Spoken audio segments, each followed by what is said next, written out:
Wind doesn't roar, it erases. The coastline turns blank.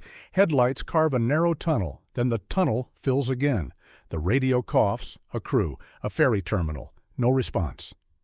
Static between words feels too honest. In the cab, heat feels borrowed. Officer_EC, calm-focused male officer, early 30s, medium athletic build, defined jawline, short textured dark hair, light stubble, slightly tired eyes, natural skin texture with pores, tactical police uniform with subtle wear marks, grounded realistic expression. At his knee, K9_Shadow, black and tan German Shepherd, black saddle pattern, black facial mask, golden tan fur, upright alert ears, amber eyes, small notch on left ear, muscular structure, realistic fur texture, tactical K9 harness. Shadow goes still, not calm, locked. The storm feels like it just stepped inside. The coast wasn't loud during a storm like this. It was blank. Wind didn't howl so much as erase, dragging sheets of salt snow sideways until the world lost its edges. The road that hugged the Maine shoreline had stopped being a road somewhere behind them. Now it was a pale corridor, bordered by dark spruce and an ocean you couldn't see but could feel, the air tasting metallic, damp, and cold enough to make your teeth ache. Officer Ethan Cole kept both hands on the wheel, not tight. Tight hands overcorrected. Tight hands made you think you were in control. He drove with a pressure that looked calm from the outside and felt like discipline from the inside. Steady breath, steady gaze, a mind that refused to wander because wandering got people killed. The radio crackled in a thin, exhausted voice. Unit 12, you still reading? We've got a utility crew, last ping near the old ferry terminal. No response for 40 minutes. Storms knocked out the repeater again. Ethan didn't answer right away. He listened to the static between words. Static was honest. It told you what the world looked like when systems failed. Beside him, the cab was warm in a way that felt temporary. Heat in winter was always temporary. It was something you earned minute by minute. At Ethan's right knee, strapped in with a tactical harness and more composure than most men, sat K9_Shadow, black and tan German Shepherd, black saddle pattern, black facial mask, golden tan fur, upright alert ears, amber eyes, small notch on left ear, muscular structure, realistic fur texture, tactical K9 harness. Shadow's ears made micro-adjustments as the truck cut through wind. Not frantic, not confused. Small calibrations that tracked changes in pressure, vibration, scent. Ethan didn't speak to him. They didn't need that. If Shadow moved, Ethan moved. If Shadow went still, Ethan went colder. Ethan's own reflection flickered in the windshield, cheekbones and tired eyes, a face that belonged to someone who slept but didn't rest. Officer_EC, calm-focused male officer, early 30s, medium athletic build, defined jawline, short textured dark hair, light stubble, slightly tired eyes, natural skin texture with pores, tactical police uniform with subtle wear marks, grounded realistic expression. The call sounded like the kind you got in storms. Routine becomes lethal in bad weather. A crew goes out to fix lines, a truck slides, a radio dies, and then time starts to drain away like heat from blood. But something about the location scratched at Ethan. The old ferry terminal had been abandoned for years. The water rose and fell, the pilings rotted, and the place became a magnet for bad decisions. Storms didn't bring people there unless they had to. Shadow lifted his head, not high, not sudden, just enough for Ethan to see the line in the dog's posture change, muscles tightening along the shoulders, breathing slowing as if the dog was listening through his skin. Ethan eased off the accelerator. The tires hissed on hard-packed snow. The world outside narrowed into headlight beams and drifting white. Then Shadow stopped. Not physically, he was strapped in, but his whole body went into a stillness that wasn't calm. It was focus. His ears locked forward. His eyes pinned something Ethan couldn't see. The air in the cab felt different, like the storm itself had found a seam and crawled inside. Ethan's stomach tightened. Not fear, recognition. The kind that didn't give you a speech, didn't show you a memory, just shifted your nervous system into a narrow corridor where the next mistake cost everything. He keyed the mic. Unit 12, copy. I'm approaching the terminal. Visibility's bad. Static. Copy. 12, use caution. We don't have eyes on you out there. Ethan didn't say what he was thinking, because saying it didn't make it less true. Eyes didn't matter if the storm took them away. Shadow's nostrils flared once, sharp, and then his gaze snapped to the passenger side window, as if something had moved out there. Ethan slowed again. The road curved down toward the shoreline. Trees thinned. The world opened into a wide, white emptiness where land met water, except you couldn't see the water, only the feeling of it. Salt, cold, and a low vibration under everything, waves striking invisible rock. Then the ferry terminal appeared through the storm like a forgotten bruise. A dark, skeletal structure. A sagging roof. Pilings stabbed up through snowdrifts. A broken sign half buried, letters missing. And parked near the entrance, at an angle that looked too careful to be accidental, was a utility truck. Lights off, no hazard blink, door shut, as if someone had placed it there and walked away. Shadow made a sound that wasn't a bark. A low breath pushed through his nose. A warning without noise. Ethan pulled over behind a snowbank, killed the engine, and listened. No idling motor, no shouting, no radio chatter, just wind dragging snow across metal like sandpaper. Ethan's pulse stayed low. That was the part people misunderstood. Calm didn't mean nothing was happening. Calm meant you had training that kept your body from wasting fuel. He unlatched Shadow's harness. Easy, he murmured, not to soothe the dog, but to set a rhythm. Shadow jumped down, paws sinking into powder, and immediately lowered his head. His posture changed again, angling toward the terminal with a certainty that made Ethan's spine go cold. Ethan stepped out into the storm, the cold hitting his lungs like it was trying to strip them. The snow didn't fall straight. It moved sideways in violent sheets, turning his breath into a thin cloud that vanished instantly.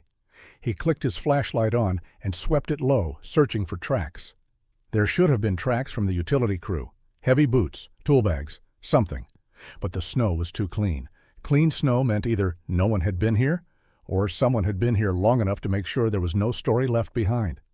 Shadow moved forward, not rushing, not uncertain. Disciplined, like he was following a line only he could see. Ethan followed. Every step felt like stepping off the edge of a known world into something that didn't care if you lived. The terminal's concrete pad was slick with ice. Wind piled snow into corners like it was trying to bury the place quietly. Shadow stopped near the side of the building where a row of broken windows stared out like dark sockets. He sniffed once, twice, then his head snapped up, ears forward, body rigid. Ethan's flashlight swept where Shadow was looking and caught something that didn't belong in this storm. A dark shape half covered in drifted snow near the wall. At first Ethan thought it was a bag. Then the light hit fabric, dark blue, reflective striping, a sleeve. Ethan moved fast, boots sliding slightly, and dropped to a knee. He brushed snow away with a gloved hand, a uniform jacket, soaked and frozen stiff. Not utility. Law enforcement. His throat tightened. Shadow moved a half step closer, then angled his body sideways, between Ethan and the open space behind them. Protective.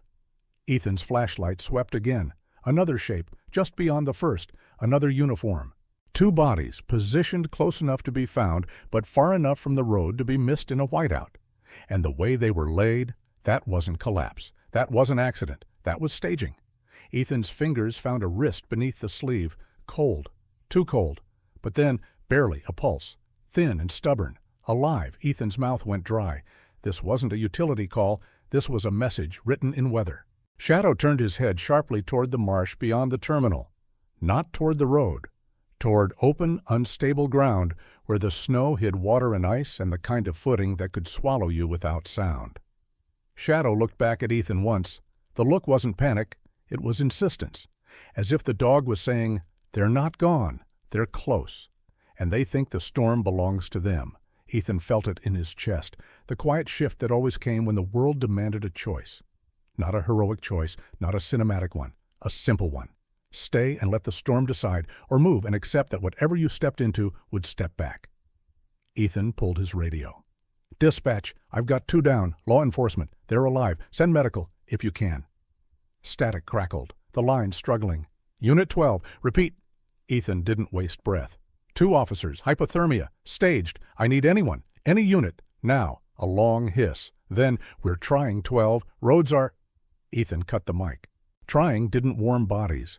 Trying didn't stop people who used storms like camouflage. He looked at Shadow. Shadow was already moving, nose down, then up, sampling air, confirming what his instincts had said the moment he went still in the cab. Ethan made the decision without ceremony. He was not going to wait for a world that couldn't reach them. He was going to do the only thing he trusted. He was going to take responsibility for what was in front of him. Ethan worked the way he always did when time got sharp. He made the world small. He stripped it down to steps. Step 1, stabilize. Step 2, shelter. Step 3, understand what's hunting you. He checked both bodies quickly. No long assessments, no wishful thinking. The first uniform belonged to a woman by build, broad shoulders, heavy jacket, strong frame. Her lips were pale, skin mottled, breathing shallow.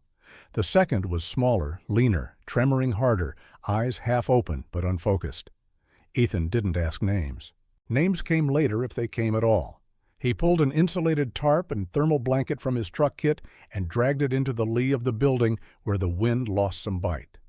Shadow stayed close, angled outward, watching the open space behind them with that uncanny calm that felt like a warning system, given fur.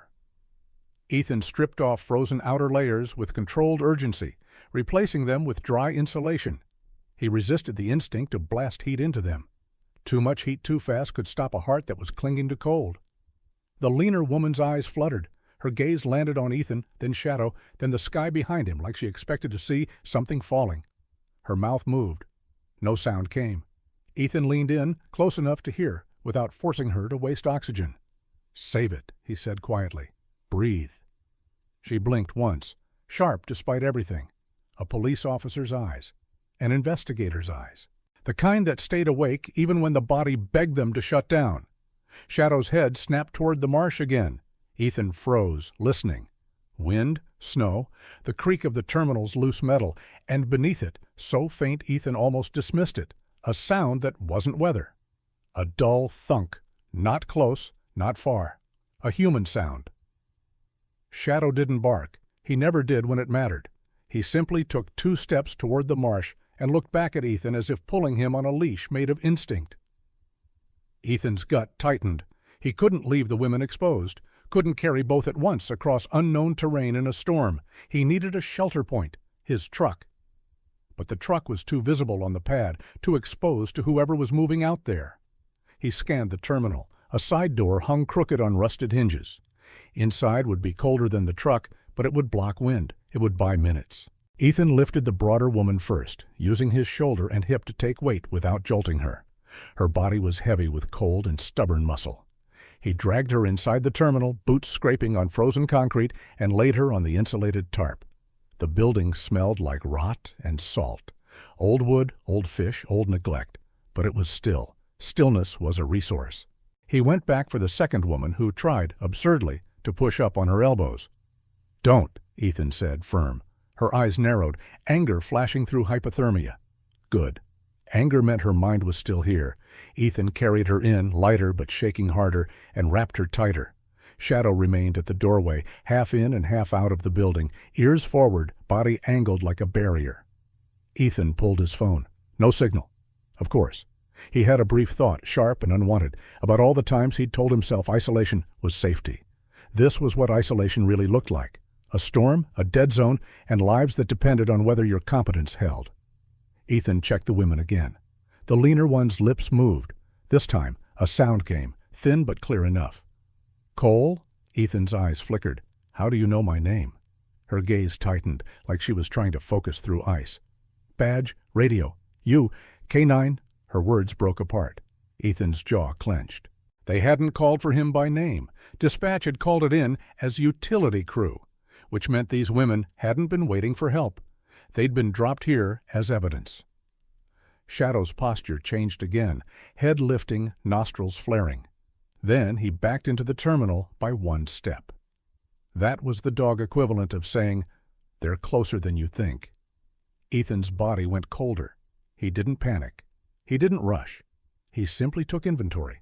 1 doorway, broken windows, snowdrifts piled against the walls, not defensible, not long-term. He needed movement. He needed his truck, his gear, and a better shelter point that didn't turn into a trap. Ethan keyed the radio again, even though he expected nothing. "Captain Hayes, if you can hear me, respond." Static hissed. Then, barely, another voice, strained by interference. 12. "Ethan? I've got you. Broken, but I've got you. Talk." Ethan felt something unclench in his chest, but he didn't let it become relief. Relief dulled edges. "Captain, I've got 2 down officers. Hypothermia. Staged near the ferry terminal. Shadows tracking movement in the marsh. Roads are dead." A pause, then Captain Maria Hayes' voice came through, clipped and controlled. "Copy. Stay alive. Do not chase in a whiteout unless you have to." Ethan looked at the women, looked at Shadow. He answered truthfully, "I have to." Maria didn't argue like a boss. She argued like someone who'd buried people. "What's your safest shelter?" "Truck is exposed. Terminal isn't safe. I need a better hold point." Another pause, Maria calculating. "Moore's on a line with me. She's pulling any protected land case references tied to that terminal. Lucas is trying to reach you from the inland route." Ethan's stomach tightened again, not with fear, with the weight of responsibility multiplying. He looked down at the leaner woman. Her eyes were sharper now, clinging to consciousness with sheer refusal. She whispered, voice rough. "They routed us. Dead sector." Her words came in fragments. "Paper, permits, land, someone inside." Ethan didn't press. He didn't need the full story to know the shape of it. He'd seen this before, in a different uniform, in a different world. Systems didn't kill you with bullets. They killed you with routes that looked normal until you died quietly, where no one could hear you. Shadow's ears angled toward the rear of the building. Ethan heard it now, unmistakable. Footsteps on snow, soft, measured, not the frantic stumble of a lost utility worker. Professional. Ethan's hand went to his sidearm, but he didn't draw it yet. Drawing too early made you predictable. He moved to the broken window, crouched low, and peeked out through a crack in the drifted snow. A shape moved beyond the terminal, dark against white, too steady to be weather. Another shape behind it. And then the wind shifted, carrying a scent into the building. Chemical, sharp, not salt, not pine, something industrial. Ethan's mind narrowed again. He didn't have a team. He had a dog, 2 half-frozen witnesses, and a storm that hid everyone equally. He leaned into the radio. "Captain, I've got movement. 2, maybe more. They're searching." Maria's voice came tight. "Do you have a route out?" Ethan glanced at Shadow. Shadow's gaze stayed fixed on the marsh, as if the answer was there. Ethan's jaw set. "Yes." He didn't explain yet. He didn't have time. He took a breath that tasted like cold metal and made the decision that defined his kind of hero. Not the kind who seeks fights, the kind who refuses to look away when someone is trying to erase people with weather. He turned to Shadow and spoke the only command he needed. "Lead!" Shadow moved, silent, precise, into the storm, and Ethan followed, dragging survival behind him like a sled made of responsibility. The marsh began where the terminal's concrete ended, an invisible boundary where the ground stopped being ground and became a gamble. Snow covered everything with the same clean lie. Under it could be frozen grass strong enough to hold your weight, or black water that swallowed sound and heat like it was hungry. The wind came off the ocean and hit the flat land hard, shaving drifts into sharp ridges that looked solid and behaved like sand. Shadow moved first. Canine_Shadow, black and tan German Shepherd, black saddle pattern, black facial mask, golden tan fur, upright alert ears, amber eyes, small notch on left ear, muscular structure, realistic fur texture, tactical canine harness. He didn't bound. He didn't flail. He tested. A paw pressed down, weight distributed, muscles adjusting for microslip. His head stayed low, nose sampling air where scent didn't travel in straight lines, only in broken fragments carried by gust and trapped in depressions.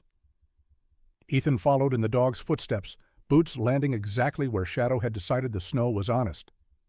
Officer_EC, calm-focused male officer, early 30s, medium athletic build, defined jawline, short textured dark hair, light stubble, slightly tired eyes, natural skin texture with pores, tactical police uniform with subtle wear marks, grounded, realistic expression. Behind them, the terminal was a dark shape, fading fast. Ethan didn't like leaving shelter, but he liked staying in predictable places, even less. Predictable places were where people set traps. He pulled the makeshift sled rope tighter across his shoulder. The broader officer was strapped onto the tarp, wrapped in layers, her body heavy and unresponsive except for the shallow rise of her chest. The leaner officer, still conscious, still stubborn, stayed on her feet with Ethan's arm around her waist, her other hand clenched around the rope like it was the only thing connecting her to the world. She didn't ask Ethan who he was. She didn't ask why he'd come. She just kept moving like a person who understood that stopping meant turning into a statue. Wind hammered sideways. Snow slapped Ethan's face in icy needles. His eyelashes gathered frost. His breathing turned into a mechanical rhythm. Inhale through nose if you could. Exhale controlled so you didn't waste warmth. Shadow stopped suddenly. Not in panic. In precision. Ethan halted immediately, letting the sled settle. Shadow's head lifted. Ears angled toward the left, where reeds and drifted grass formed a low wall. His nostrils flared once, then twice. He took a slow step forward, then another, as if approaching a line only he could see. Ethan's hand hovered near his sidearm, but he didn't draw. Drawing too early made you loud. Shadow didn't bark. He didn't growl. He just turned back to Ethan and stared, amber eyes steady. There was information in that stare, not just danger, direction, distance, time. Ethan shifted his flashlight beam low, sweeping the snow without throwing light too far. And there, barely visible, was a depression that didn't match drift patterns. Not a footprint exactly. Too clean, too deliberate, like someone had stepped and then brushed over it. A trail made by someone who knew winter made witnesses disappear. Ethan's pulse stayed low, but his mind sharpened. They weren't searching randomly. They were sweeping, looking for whatever they'd left behind. Two living loose ends. Ethan leaned close to the conscious officer. "Can you hear me?" he asked. Her eyes flicked to him, irritated by the question, but forced to answer anyway. "Yes," she rasped. "What's your name?" A pause. Her jaw tightened, as if names were a luxury. "Lucas," came a new voice. Tinny through Ethan's radio, breaking in and out. "Ethan! God! Signal's trash! Where are you?" Ethan's head snapped. He keyed the mic. "Lucas, stop talking and listen. Where are you?" 2 miles inland, maybe less. Truck got stuck. On foot now. Captain says you're at the terminal." Ethan exhaled once, controlled. Deputy Lucas Reed, rookie, energetic, competent. The kind who still had more optimism than trauma, which meant he took risks to close gaps. Ethan needed him, but not as a hero. As hands, as warmth, as redundancy. "Lucas," Ethan said, voice low and hard, "do not approach lights. Do not shout. Follow my tire track until it disappears, then you stop and you listen. Shadow will find you." Shadow's ears twitched at his own name, understanding tone if not words. Lucas's reply came quick, breathy. "Copy, copy. I'm moving." Ethan cut the mic. He turned back to the officer beside him. Her eyes narrowed. "That wasn't dispatch," she said. "No," Ethan answered. "That was my rookie." She swallowed painfully. "Your dog?" Her gaze flicked to Shadow. "He found us." Ethan didn't correct her. He didn't say you were staged like evidence. He just nodded once. "You need to tell me one thing," he said. "Not the whole story. Just the part that matters right now." Her eyes tightened like she was pulling thoughts through ice. "Dead sector," she whispered. "They routed us, off-grid. We were investigating protected land, permits, a transfer route, timber shipments. Paper says one thing. Reality says another." Ethan's stomach tightened. He didn't need specifics yet. He needed shape. A transfer route, protected land, paper cover, systems that hid in plain sight. He keyed the radio again, forcing his words through static. "Captain Hayes, Dr. Moore, if you can hear me. The survivors mentioned a transfer route tied to protected land and permit irregularities. They were routed into a dead zone. I've got active sweepers in the marsh." Static churned. Then Maria's voice, pragmatic, steady, the way a hand feels when it grabs your collar before you step off a ledge. "Copy, Ethan. Moore's listening. Don't get pinned. Don't let them herd you." A second voice cut in, quieter, sharper, like someone whose mind lived in patterns. "Ethan, this is Dr. Lena Moore," she said. "The ferry terminal sits near a protected wetlands boundary. There have been seasonal permit anomalies filed under SOAR reinforcement and erosion control." That's a common cover for moving restricted materials. Ethan's eyes narrowed. Restricted materials, he repeated. Not necessarily what you're imagining, Morse said quickly, hearing the edge in his tone. Could be timber, could be waste, could be equipment. The point is, the paperwork is intentionally confusing. If they routed officers into a dead sector, they expected Winter to do their killing. Ethan glanced at Shadow. Shadow was already moving again, slow and purposeful, following scent where human logic couldn't. Ethan's mind narrowed into that corridor again. Distance, time, heat loss, threat, angles, wind, and the one variable he couldn't control, the condition of two women who were barely still in their bodies. He tugged the sled rope. "We move," he muttered, not to anyone, but to the storm. Shadow led them deeper into reeds where grass stuck up like frozen knives. Ethan kept his weight low, spreading pressure across each step. The conscious officer stumbled, and Ethan caught her without a word. Her pride flared in her eyes. She hated needing him. Good. That meant she might live. Ahead, Shadow stopped again, this time not to warn, but to choose. He turned right into a narrow corridor between reed walls where the wind lessened slightly, snow settling into a smoother layer. Ethan followed, dragging the sled. His shoulder burned, his gloved hands ached, and then Shadow's head snapped up sharply. Ethan froze. A sound carried through the reeds, muffled, close. A boot crunch. Not far. Ethan lowered his flashlight completely. Light was an invitation. He pulled the conscious officer down with him into the reed shadow, pressing a finger to his lips. Her eyes widened. She nodded, controlled, understanding. Shadow didn't move. He became a statue, ears forward, body taut. A dark shape passed through the storm on the other side of the reed wall, close enough that Ethan could smell cigarette smoke carried by wind. Not local, not out here, not in a storm like this. The shape paused. Ethan's pulse didn't jump. It stayed low, but every nerve sharpened. The shape's head turned as if listening. Shadow stayed silent. Ethan held his breath. Seconds felt like minutes. Then the shape moved on, fading into the white. Ethan exhaled slowly, like letting air out of a tire without making a sound. They continued. Eventually, the reeds thinned and gave way to a low rise where the land became firmer, more gravel, less water. Ethan saw it. A service road half buried, leading toward inland trees, the kind of road that didn't show up on tourist maps, the kind of road someone used when they wanted to move things without eyes. Shadow stepped onto it and stopped, nose down, then up. He turned back to Ethan and made that same insistence look. Not fear, confirmation. Ethan understood. This road was the line in the story that mattered. He didn't have proof yet, but he had direction. The conscious officer's breathing hitched. She leaned closer, voice strained. "I know that road," she whispered. "We followed it, the night they took us." Ethan's jaw clenched. "And you're still alive," he said. "That means they didn't finish." Her eyes hardened. "They will." Ethan looked at Shadow, then at the white horizon where trees blurred. "Not if we don't give them time," he said. He keyed the mic. "Captain, we found the service road. It's active. Shadow confirms. I'm moving to a hold point to stabilize and regroup." Maria's voice came through, tight. "Where's your shelter?" Ethan's mind measured quickly. The terminal was compromised. The marsh was too open. He needed a hard structure, a place he could warm the women without becoming predictable. There was one in this area, abandoned ranger station, small and ugly, used in summer by maintenance crews. Ethan spoke into the radio. "Old maintenance shed near the inland tree line. I'm taking them there." Moore's voice returned quick. "Ethan, if you find anything like a tag, a label, a timestamp, anything, do not destroy it. The smallest breadcrumb can break the whole pattern."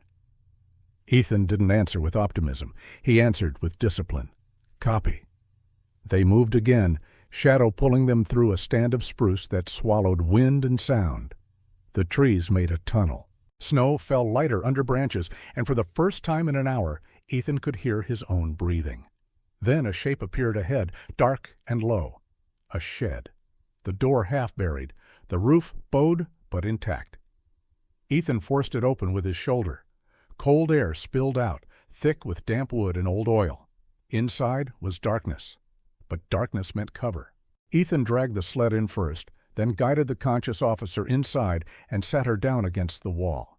Shadow entered last and immediately turned to face the door, body angled outward. Ethan pulled the door mostly shut, leaving a crack for air, then lit a small emergency heater, low, controlled, far from the women's skin. He checked pulses, checked breathing. The broader officer's breath was steadier now, stubborn. The conscious one, leaner, was shivering less, which was both good and dangerous. Ethan watched her eyes. "You're thinking too fast," he said. She blinked. "I'm alive." "Alive doesn't mean safe," Ethan replied. "Tell me your name." She hesitated, then said it like a fact. "Megan."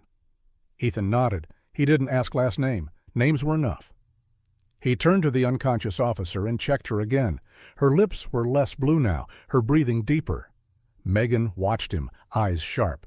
"You're not just patrol," she said. Ethan didn't react. He just tightened the blanket around the other woman. "I'm patrol," he said calmly, "in a storm."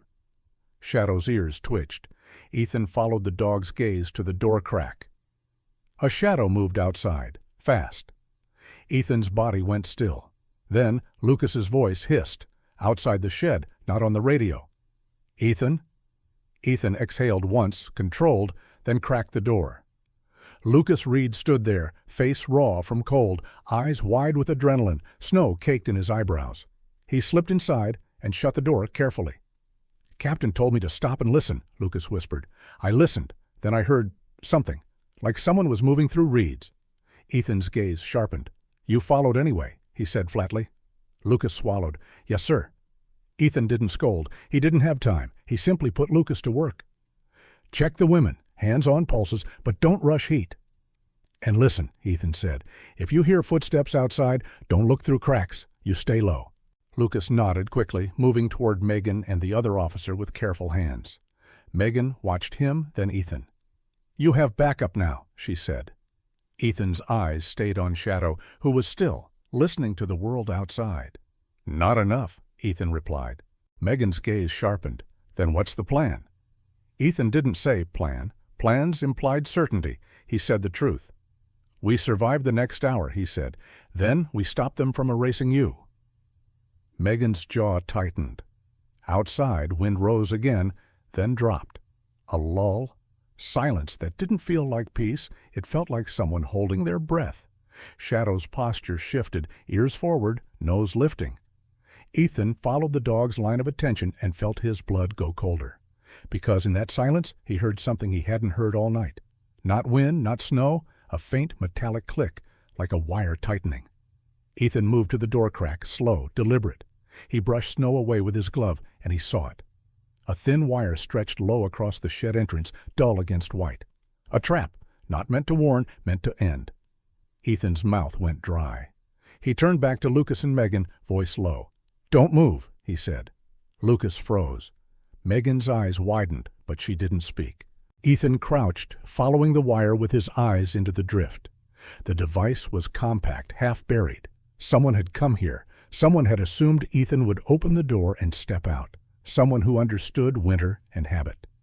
Ethan's body moved with controlled speed, fingers numb but precise, isolating the trigger, disarming the tension, pulling the device free without pulling the storm into it. He held it up. Lucas stared, pale. Megan's eyes went sharp with recognition. "They're close," she whispered. Ethan didn't answer with fear. He answered with clarity. "They're here," he said. Shadow's head snapped toward the tree line. Then, through the shed wall, came the first impact, a hard thunk of something striking wood near head height. Ethan's muscles tightened. He didn't wait for the second. He killed the heater, plunged the shed into deeper cold. Warmth was comfort. Comfort was light. Light was a target. He moved everyone low, behind stacked boards and old barrels. Lucas helped the broader officer, who stirred weakly now, semi-conscious, dragging her into cover without jostling too much. Megan pressed her back to the wall, breathing controlled. Shadow stayed near Ethan, silent, eyes alive. And then came the sound that confirmed everything. A suppressed shot, wood splintered. The storm had stopped being the most dangerous thing outside. Ethan didn't return fire immediately. He didn't even draw his weapon at first, because gunfire wasn't the point. The point was position. He listened. One shooter, two. The shots were disciplined, probing, testing the shed's structure and Ethan's response. Not random, not desperate. Ethan's mind did the math quickly. They were trying to force him out. If he stayed trapped, they could surround him. If he ran, they could herd him into open marsh. He felt Lucas's breathing quicken beside him. Ethan leaned close, voice low enough that it felt like thought. "Do not shoot unless I tell you," he said. Lucas swallowed. "Yes, sir." Megan's eyes narrowed. "They're not here to scare us," she whispered. "No," Ethan replied. "They're here to finish." Shadow's ears angled sharply. A faint crunch moved around the shed, not in front, to the side. Someone repositioning. Ethan slid along the wall like a shadow himself, careful not to make wood creak. He peered through a crack between boards. A dark shape moved close, low, using the storm's residue and the lull to advance. Ethan's muscles coiled. Then another shot, this time aimed at the door hinges, a deliberate effort to force entry. Ethan's jaw tightened. He glanced at Megan. "You said you followed that service road," he whispered. "What were you trying to find?" Megan's throat bobbed. "A transfer window," she whispered back. "We had a timestamp, midnight to dawn. Storm lull. We thought we could watch and document. We never made it." Ethan's mind locked. A transfer window. That meant whoever was moving things expected this storm to provide cover. And if they were here now, attacking a shed, it meant two things. One, Megan and the other officer were living proof the job wasn't done. Two, something else was happening right now along that route, and they needed the loose ends sealed before daylight. Ethan's eyes flicked to the device he'd disarmed. There was a small laminated tag wired to it, industrial, coded, like something used to track inventory. Not a name, not a confession, a breadcrumb. Ethan pulled it close to his flashlight beam without turning the beam outward. Numbers, letters, a sequence. Lucas leaned in, lips trembling. "What is that?" Megan's eyes narrowed, focus sharpening through fear. "That code," she whispered. "It's on the permit anomalies, the same prefix." Ethan's pulse stayed low, but his mind ignited. This wasn't just an attack. This was confirmation that the shed, this location, was part of their operational map. And if the code matched the anomalies, then it could be tied to a transfer route. Ethan keyed the radio, shielding it under his jacket to reduce noise. "Captain Hayes, Dr. Moore, I have contact at the shed. They planted a device. It has a laminated tag with a coded prefix that matches the anomalies," Megan reported. Static. Then Maria's voice, tight. "Ethan, are you safe?" "No," Ethan said simply. Moore cut in, fast, mind racing. "Read me the prefix. Slowly." Ethan did, quiet, controlled, as another suppressed shot hit the shed wall. Moore's inhale came sharp. "That prefix matches an internal routing category. It's linked to a seasonal movement log we've been trying to decode, if you can get me the next sequence." Ethan didn't have time to dictate a ledger. He needed to survive the next minute.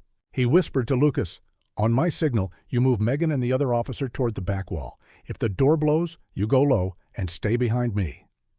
Lucas nodded, fear and resolve mixing. Megan's eyes stayed on Ethan. "You're going to draw them," she said. Ethan didn't deny it. He looked at Shadow.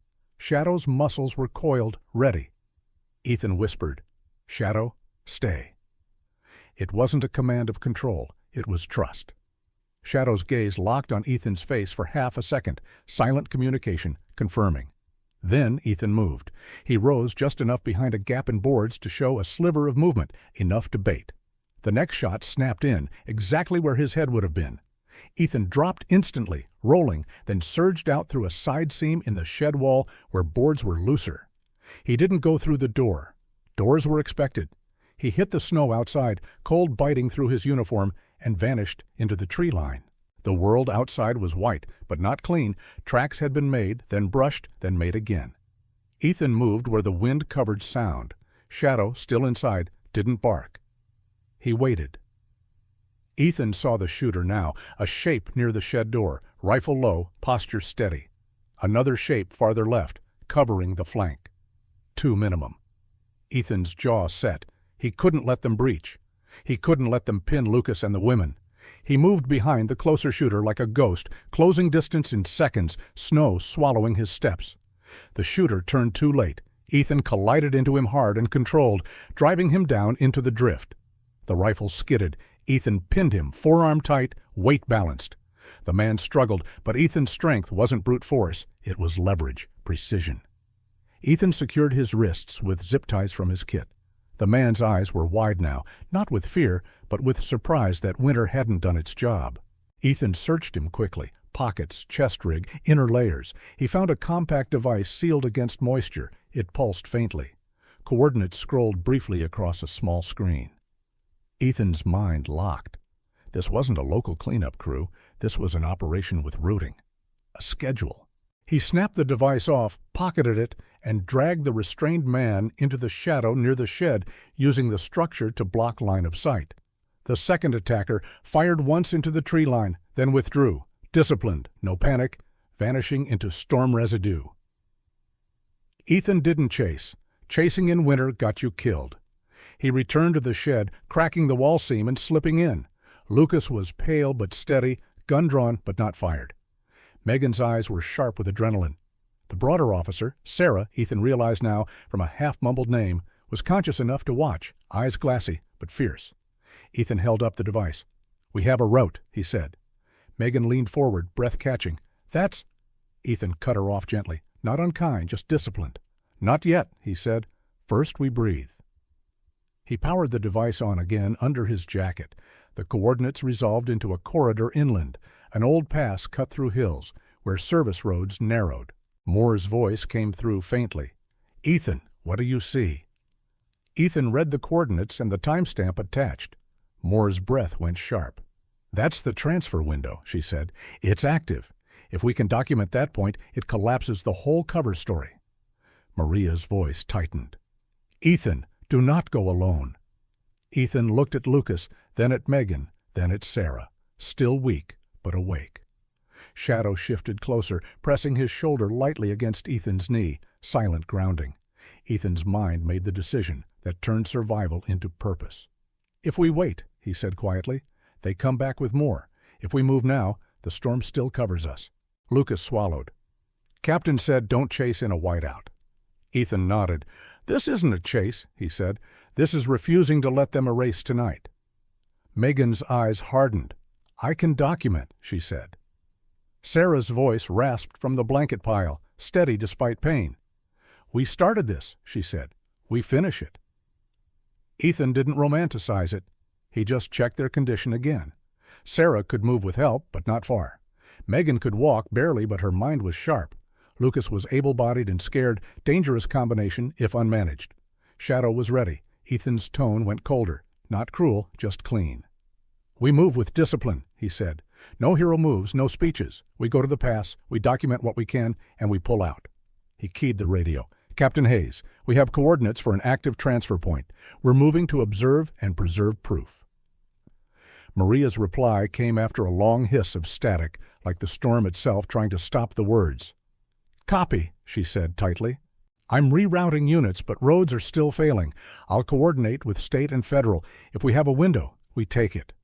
Moore cut in, voice focused. "Ethan, you don't need to stop them by force. You need to make it undeniable." Ethan nodded once, even though she couldn't see him. "Understood," he said. He looked at Shadow. "Lead." Shadow rose, silent as purpose, and moved toward the door. Ethan followed, the device heavy in his pocket like a cold promise. The world outside the shed had changed shape.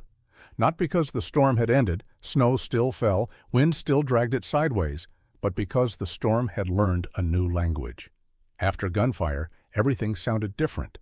Silence became suspicious. Every gust felt like cover.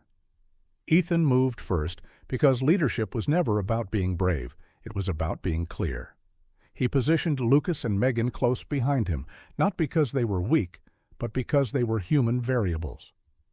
Sarah stayed on the sled again, wrapped tight, tethered to Ethan's waist, so he could feel any shift in her weight and correct before it became a fall. Her eyes stayed open now, pale and steady, tracking the world like someone who refused to be erased. Shadow took point.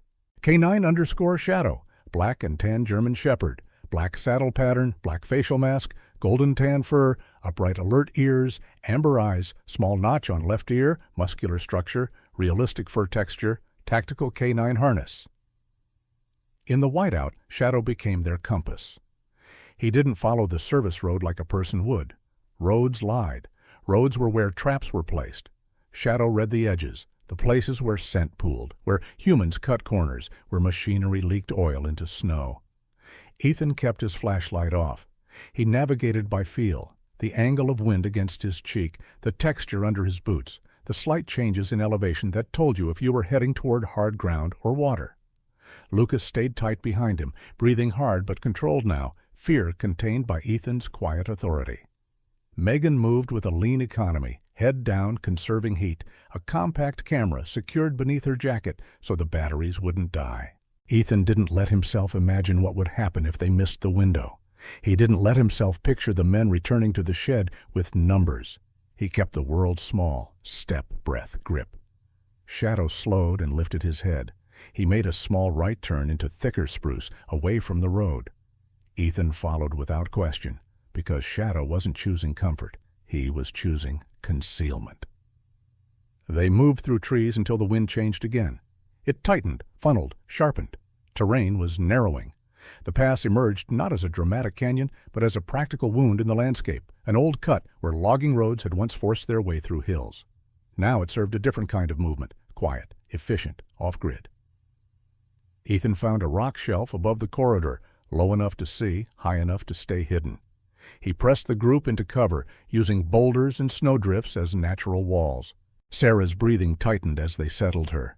Ethan checked her quickly, gloved fingers on pulse. Still there, stubborn. Lucas crouched beside her, eyes wide but steady. "You okay?" Lucas whispered. Sarah's lips moved. "Don't." "Baby me," she rasped.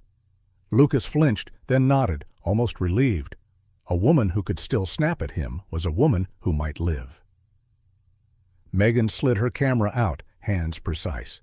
She positioned the lens toward the corridor, angling it to capture plates and markings, not faces. Faces could be denied. Numbers were harder to argue with. Ethan pulled the recovered device from his pocket and powered it on under his jacket. The coordinates matched. The timestamp was tight. They were early enough to set, but not early enough to relax. Shadow settled low at Ethan's left, head angled toward the bend in the road where sound would arrive first. His ears tracked subtle shifts. Snow settling, distant vibration, a faint hum under wind. Ethan keyed his radio, shielding the mic under his collar. "Captain Hayes," he whispered. "We're in position at the pass. Visual corridor. Waiting." Static hissed, then Maria's voice came through, thin but steady. "Copy, Ethan. State units are still blocked. I'm escalating. Moore's with me." Moore's voice cut in immediately, focused. "Ethan, if you get a plate or a marking, relay it. Don't engage unless you must. We need proof more than we need a fight." Ethan's eyes stayed on the corridor. "Understood," he said. He didn't say, "If they see us, it becomes a fight anyway." He didn't waste words. The first sign came through the rock before it came through air, a faint vibration, a low tremor. Shadow's head lifted slightly. Then headlights. Two beams cut into the white, angled low to avoid distant reflection. The light didn't sweep like someone lost. It moved like someone who knew exactly where the road was. A truck emerged slowly, heavy-duty, winter-modified. Exhaust plumed white. Tires crunched with disciplined restraint. Then a second truck behind it, spacing measured. Ethan's mind clicked into place. This was the transfer. This was what Megan and Sarah had tried to witness before they were routed into silence. Men moved around the trucks, dark layers, faces obscured. They didn't shout, they didn't rush. Their movements were efficient, rehearsed. Ethan didn't need to see insignias to know what he was looking at. This wasn't local improvisation. This was operational. Megan's camera captured quietly, lens steady. She tracked plates first, then side markings, then the way compartments opened, concealed panels sliding back, revealing interior space designed for moving things that didn't belong on paper. Ethan's jaw tightened. Shadow stayed still, coiled. The wind shifted and carried sound up the pass, metal against metal, a latch clicking, muffled voices low enough to blend with storm. Ethan watched, letting them expose themselves. Then his attention caught on something small but decisive. A third vehicle, tucked farther down the corridor, partially hidden, a support rig, ready to block or escape. They had contingencies. Ethan keyed the radio. "More, he whispered. 2 trucks, winter-modded, compartments opening. Plates, stand by. Megan slid a small notepad out and wrote plates with a short pencil. Her hands didn't shake. Ethan relayed each plate number to Moore, slowly, cleanly. Moore's voice came back tight. Those plates are registered to a shell contractor tied to coastal reinforcement. It's the same web. Keep recording. Ethan watched the men begin the transfer. Crates moved from one compartment to another, sealed with tape that looked industrial. Nothing cinematic, nothing dramatic, just crime disguised as routine. Then his attention caught on something small but decisive. A third vehicle tucked farther down the corridor, partially hidden, a support rig ready to block or escape. They had contingencies. Ethan keyed the radio. "Moore," he whispered. "2 trucks. Winter modded. Compartments opening. Plates, stand by." Megan slid a small notepad out and wrote plates with a short pencil. Her hands didn't shake. Ethan relayed each plate number to Moore, slowly, cleanly. Moore's voice came back tight. "Those plates are registered to a shell contractor tied to coastal reinforcement. It's the same web. Keep recording." Ethan watched the men begin the transfer. Crates moved from one compartment to another, sealed with tape that looked industrial. Nothing cinematic, nothing dramatic, just crime disguised as routine. Then Shadow's posture changed, ears forward, body tensing. Ethan followed the dog's gaze. A figure had stepped away from the trucks and was walking toward the rock shelf, slow, scanning. Not random, searching. They'd felt something. Maybe a glint, maybe a sound, maybe pure instinct. Ethan's pulse stayed low. This was the moment where stories usually turn into gunfights. Ethan refused that. Gunfights were chaos. He wanted control. He leaned close to Lucas, voice low. "Stay with Sarah," he murmured. "If I move, you don't follow unless I tell you." Lucas nodded, face pale. Megan's eyes widened slightly as she saw the searching figure. Ethan glanced at her camera. She'd already captured enough. Now they needed one more thing, a forced exposure, because proof could be buried, plates could be swapped, files could disappear. But a transfer interrupted, witnessed, couldn't be smoothed over easily. Ethan's mind chose the only leverage he had in this terrain, timing and the dog. He whispered to Shadow, not a command of aggression, a command of placement. "Shadow, line." Shadow moved silently, low and fast, not charging the men, not barking, not revealing Ethan's position directly. He slid across the slope to a point where his silhouette would be briefly visible against the pass, just enough to register as a dog to a nervous searcher. The searching figure stiffened. He raised a hand, signaling back toward the trucks. Movement paused, heads turned, the transfer slowed. Ethan watched the whole operation shift from routine to alert. Now they were exposed, not because Ethan fired a shot, but because they reacted. Megan's lens captured it, the sudden halt, the regrouping, the way weapons appeared without being dramatic. Ethan slid down the rock shelf just enough to move into a new angle, still concealed, but closer. He didn't want to fight. He wanted to remove their ability to continue without consequence. The searching figure advanced toward Shadow, weapon low, cautious. Shadow held position, ears forward, body angled sideways. He wasn't attacking. He was present. The man hesitated. That hesitation was everything. Ethan moved like a shadow behind snow ridges, closing distance to the corridor edge, keeping his profile low. He didn't step onto the road. He stayed offline. Then he did something simple and decisive. He pulled his flashlight out and clicked it once. Brief, sharp, aimed not at the men, but at the truck's plate and side marking. A bright flash, a signature, a proof point. Megan captured it. The men snapped fully into action now. Voices rose, still low but urgent. The searching figure turned toward the light, weapon lifting. Ethan didn't shoot. He didn't run. He just spoke into the radio, voice steady. "Captain Hayes," he said, "they're spooked. They're moving."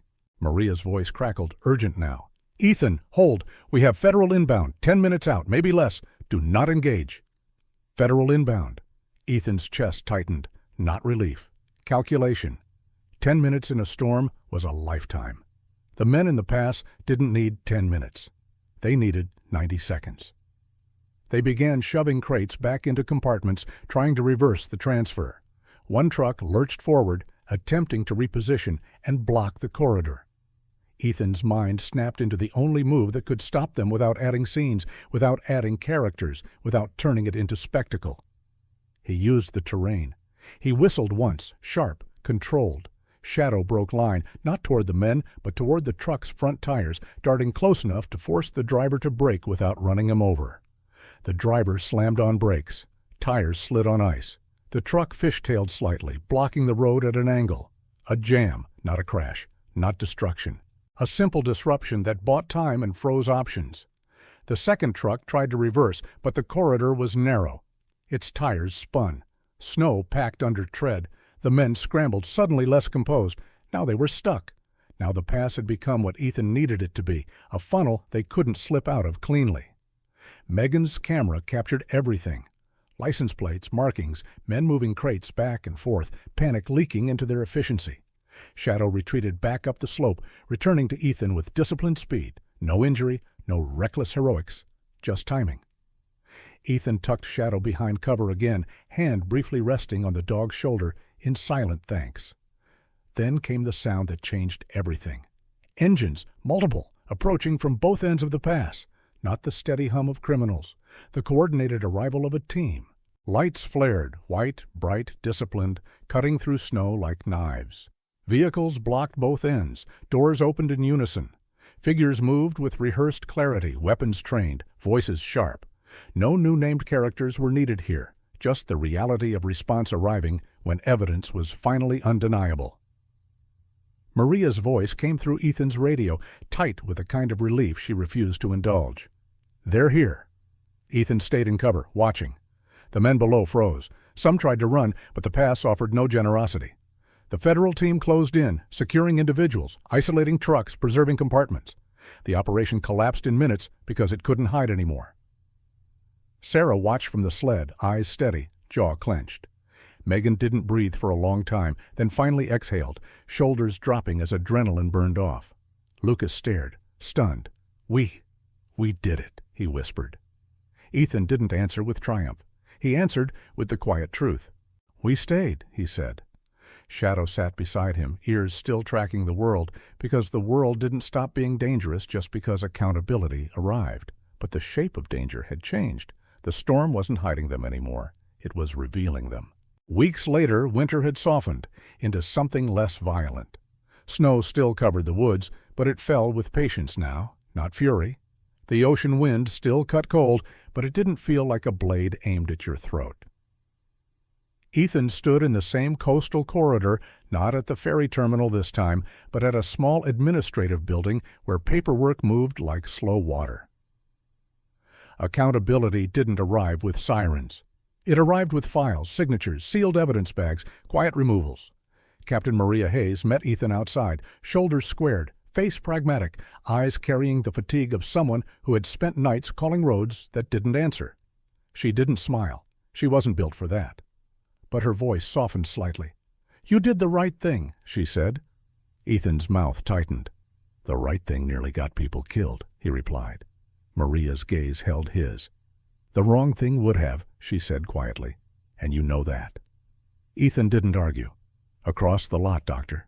Lena Moore stood with Megan and Sarah. Moore's posture was introspective, focused, as if she was always half inside a pattern only she could see. Megan looked different now, not healed in a soft way, but aligned. Her eyes still scanned, still cataloged, but there was less frantic edge. The truth she'd protected had survived. Sarah stood tall again, her stance steady, a woman restored more by stubborn persistence than comfort. Lucas hovered nearby with a folder clutched too tightly, trying not to look like a rookie, and failing in a way that almost made Ethan's chest loosen. Almost. Shadow paced beside Ethan, harness on, presence steady. The Storm Knight had changed him too, in ways Ethan couldn't name, not because Shadow needed saving, because Shadow had been the hinge point, the silent warning that turned a routine call into a refusal to look away. Maria handed Ethan a final report, thin, controlled language describing a world that had almost erased two people with weather. "The case is closed," she said.